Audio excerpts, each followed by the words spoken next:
President Ibrahim Traoré sensed a problem with his physique when his lips encountered the first bite of his nightly meal.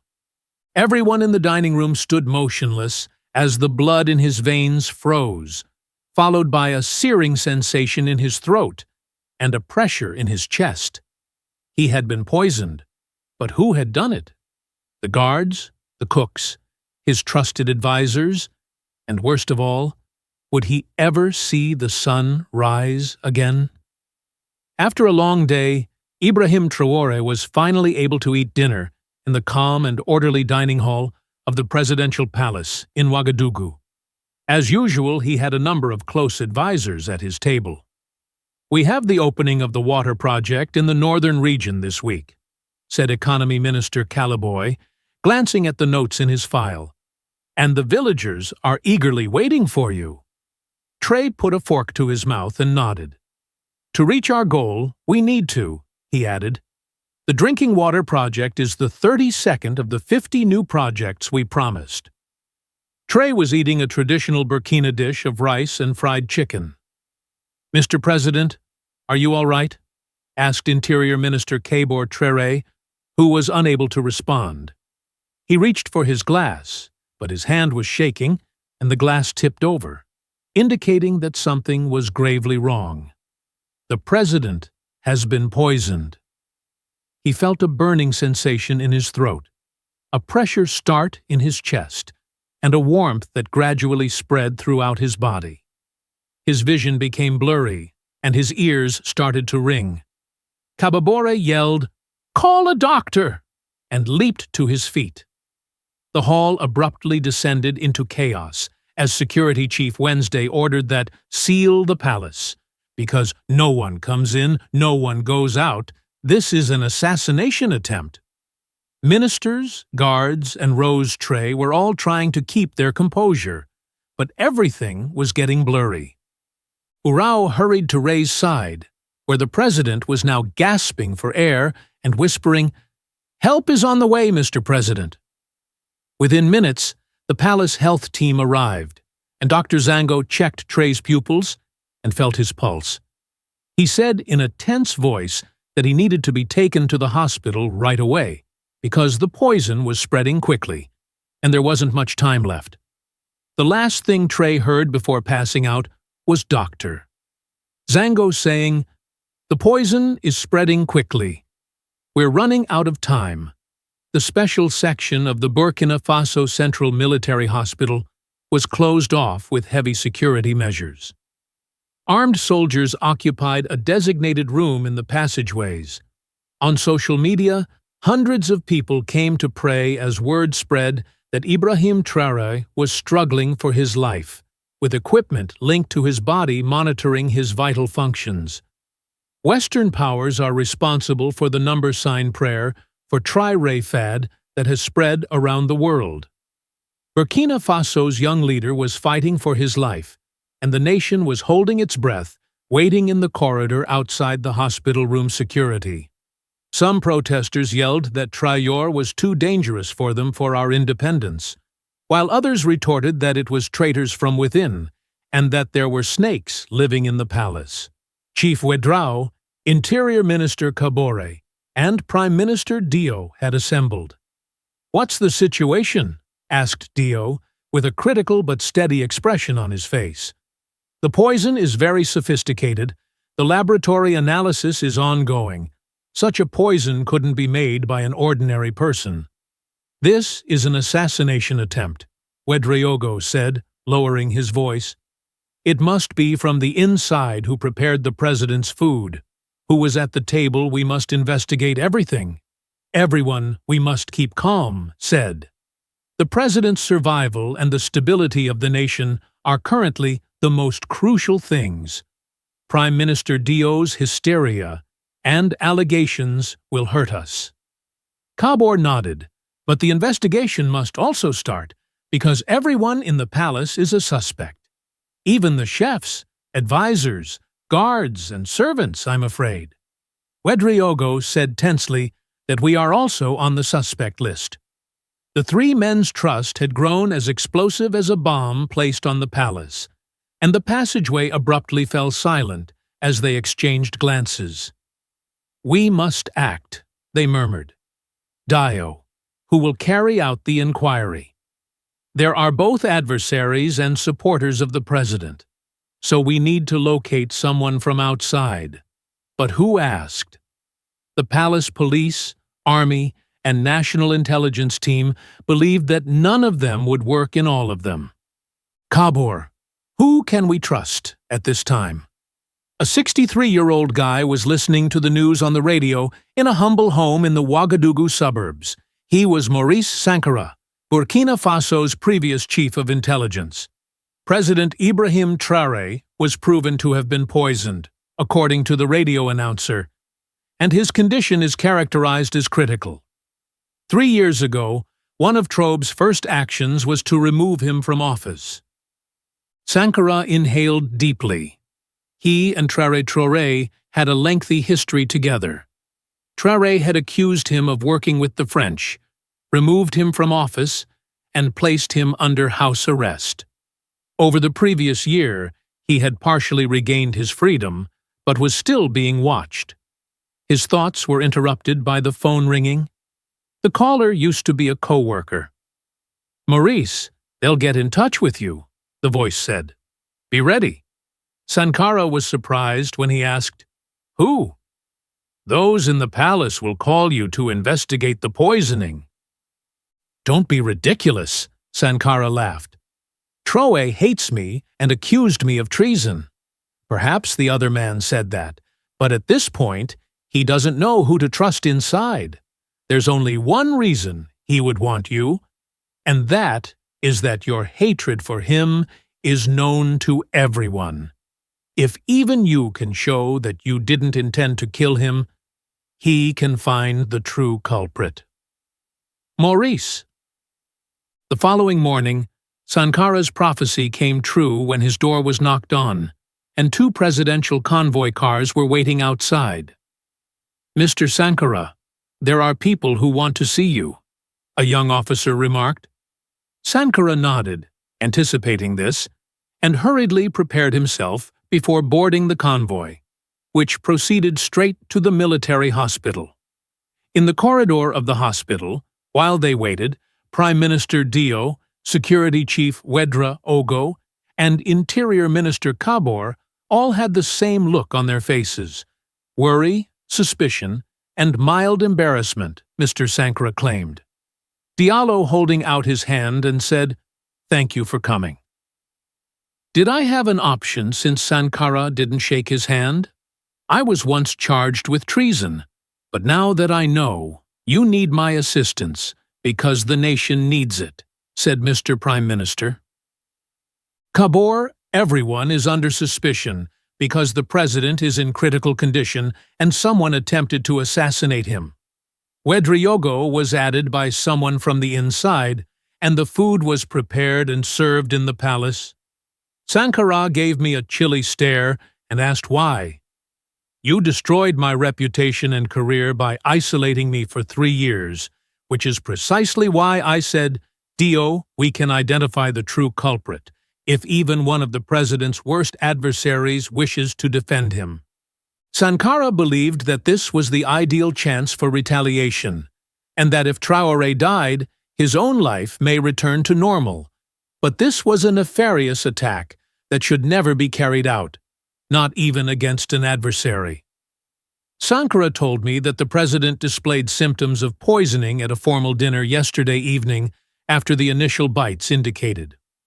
Although Kabur laboratory tests are still ongoing, preliminary findings suggest a unique and exotic poison.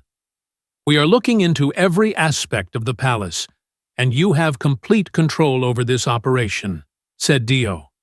You will have access to all personnel security camera records, but you must first report the results to us. Sankara nodded sympathetically. Ouedraogo, we don't want to cause panic.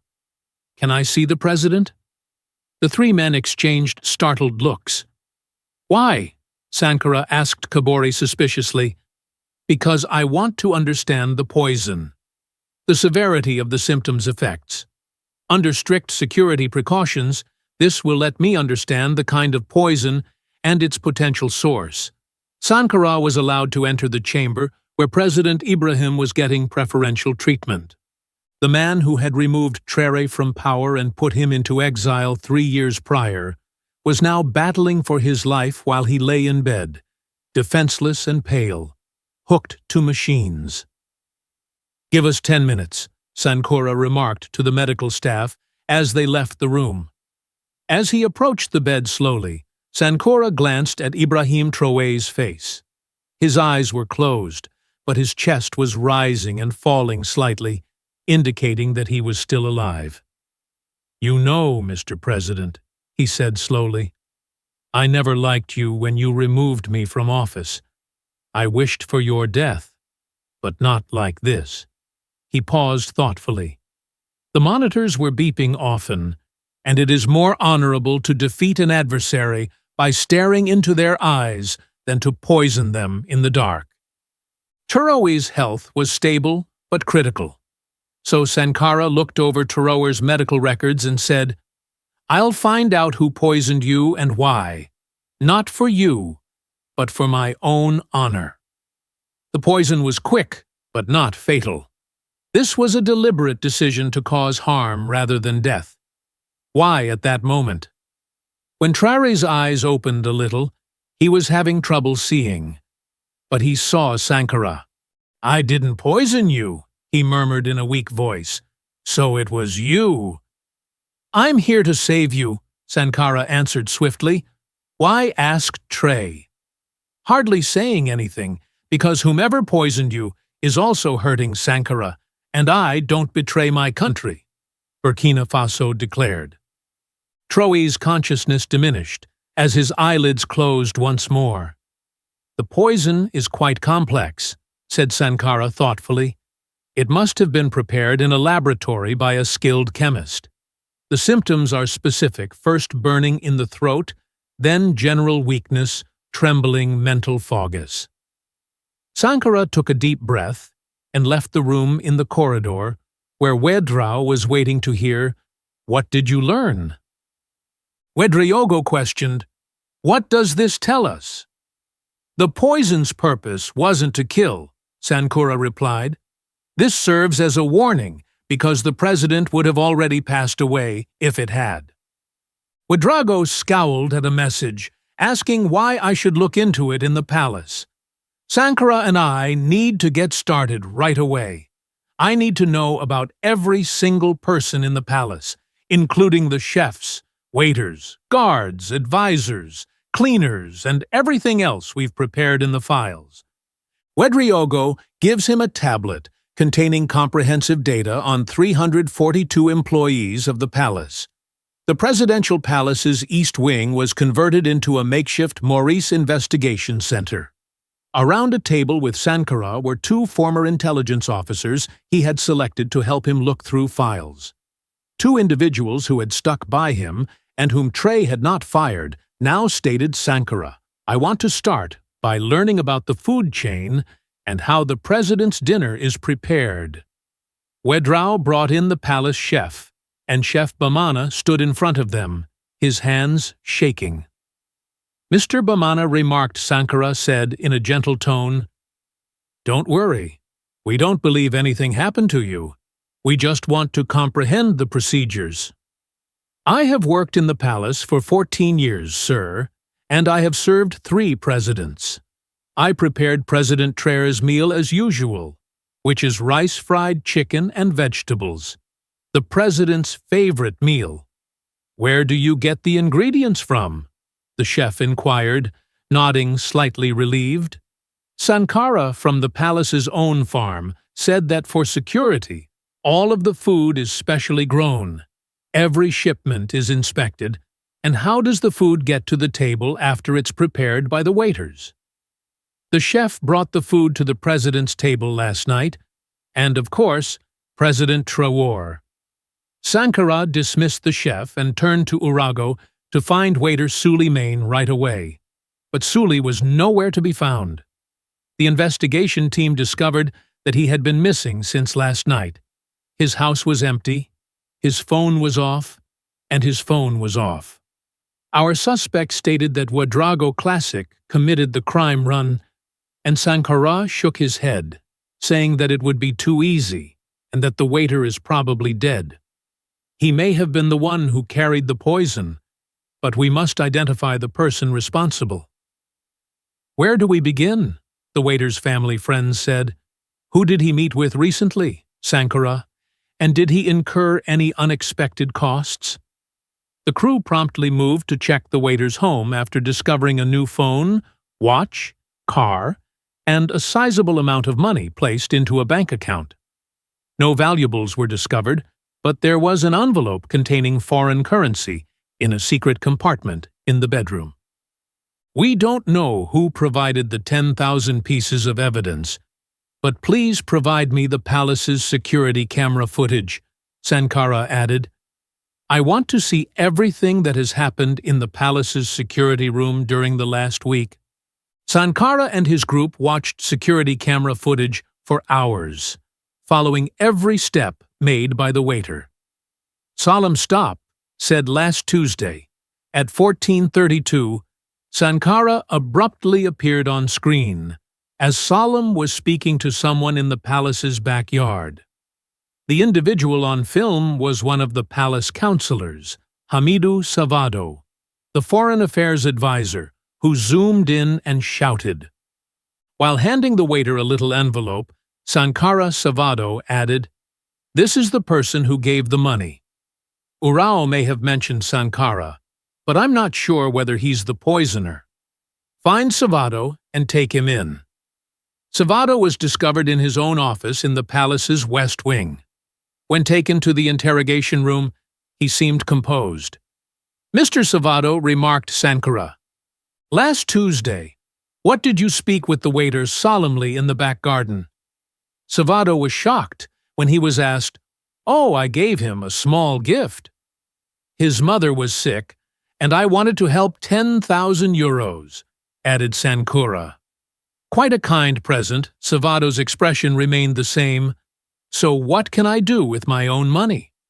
Of course, you could say that, Sankara, but it's an odd coincidence that the waiter gets paid, the president gets poisoned, and the waiter then vanishes. Do you have a reason for this? I didn't poison anyone, and I don't know where Solimene is, so why did you take 50,000 euros out of your foreign bank account 2 weeks ago? When Sankara showed me a document, Savado's eyes widened, and you looked into my accounts. You made a reservation at a hotel in Paris 3 hours ago, Sankara said, and as you were ready to leave the nation, Savado leaped to his feet. I promise. Whose intermediary? Asked Sankara without raising his voice. I can't say, said Savado's perspiration on his brow will kill me. Sankara leaned forward. Mr. Savado, if President Traoré dies, there will be an assassination. Chaos will erupt throughout the nation, and you will be the main suspect. Now, I ask you one last time, who ordered you to do this? Savado stayed silent for a while before handing over an official from the French Foreign Ministry named Pierre Dumont. We met at a conference in Paris 2 months ago, and he approached me and offered collaboration. What kind of collaboration was influencing Burkina Faso's Western policy that prevented President Traoré from approaching Russia and China to gather information? How much did he pay you for this? Sankara Savado nodded. But not to kill him. The poison wasn't fatal, and I could assure you that he would be ill for a few weeks. During that time, the Prime Minister would assume control of the government and sign agreements that would return the gold rights to French mining companies, renew the military base, and form new economic partnerships. 5,000 per month, said Savado.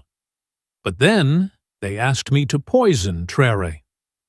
Sankara gazed at Sadu solemnly and coldly, asking, Where is he?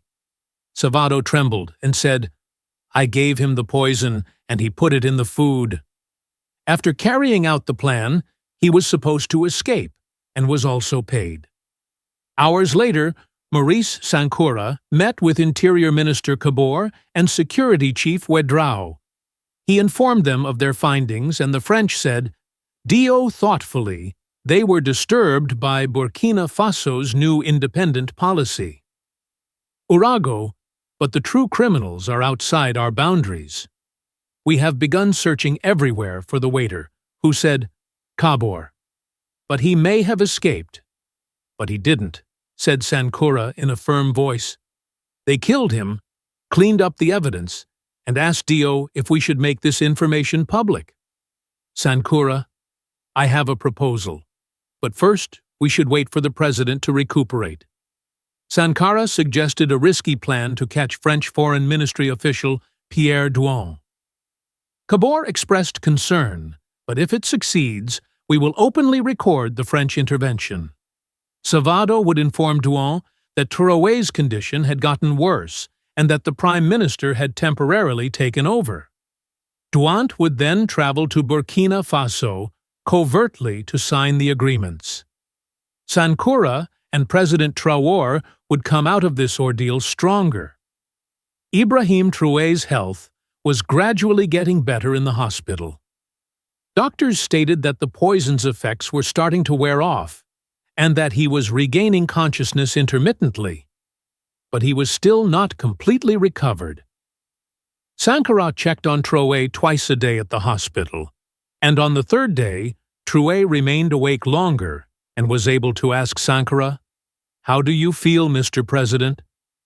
"I feel like I was struck by a truck," Traoré stated in a frail voice as he queried Sankara, who was perched on the edge of the bed. "But I'm alive! Who did this?"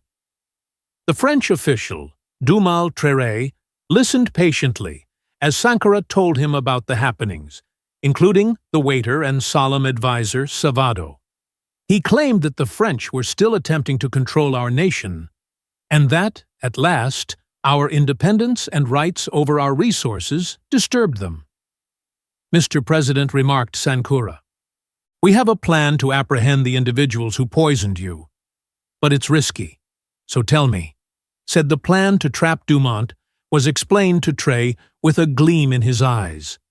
They would spread the false information that Traoré's condition had gotten worse, and that there might even be news of his death for a while.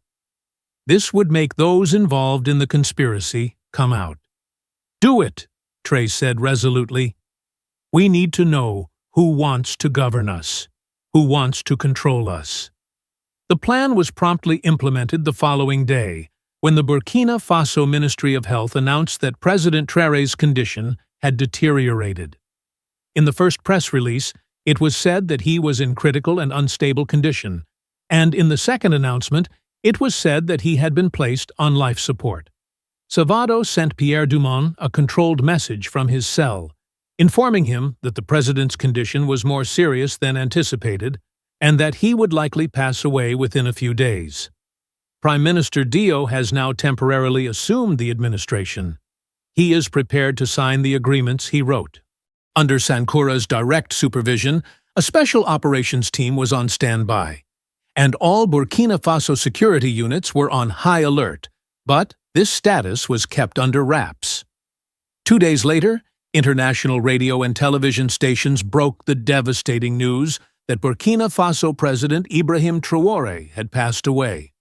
This was a premeditated false report, but it had an instant impact in the capital city of Ouagadougou, where thousands of people took to the streets in tears and prayer, furious at the unexpected loss of a young leader. Within hours, a French diplomat from the French embassy in Ouagadougou arrived. As part of procedure, Pierre Douang, who had been appointed as his assistant, would meet with Prime Minister Dio for a condolence. A special meeting room had been set up at the Prime Minister's building. "Mr. Prime Minister," said the French diplomat, "on behalf of the French Republic, I offer my condolences for the loss of President Traoré. We are with you in this difficult time." Maurice Sankura and 2 security officers were present when Dumont arrived, and he had a phony look of sadness on his face. Dio gave a nod. "Thank you, Mr. Dumont. Please sit down. We have things to discuss." "This should be a private meeting, shouldn't it?"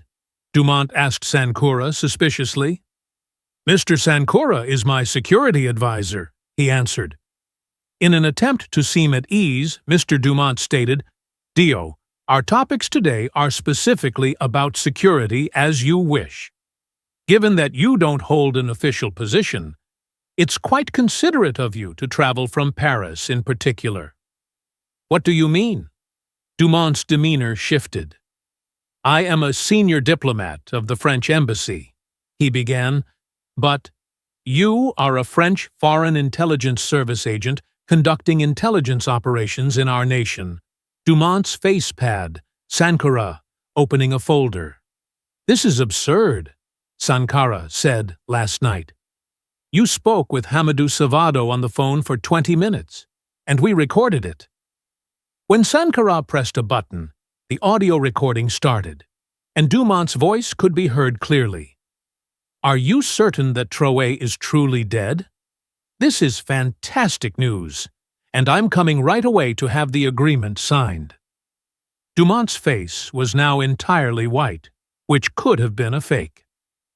"I have diplomatic immunity, so you can't touch me," Mr. Dumont remarked gravely as he got up. "Dio, you are charged with the attempted assassination of a head of state on Burkina Faso territory." Sankara also stood up, saying, "You're not a diplomat, you're an intelligence agent, and you're involved in an assassination plot." At that point, the room's side door opened, and Ibrahim Traoré entered.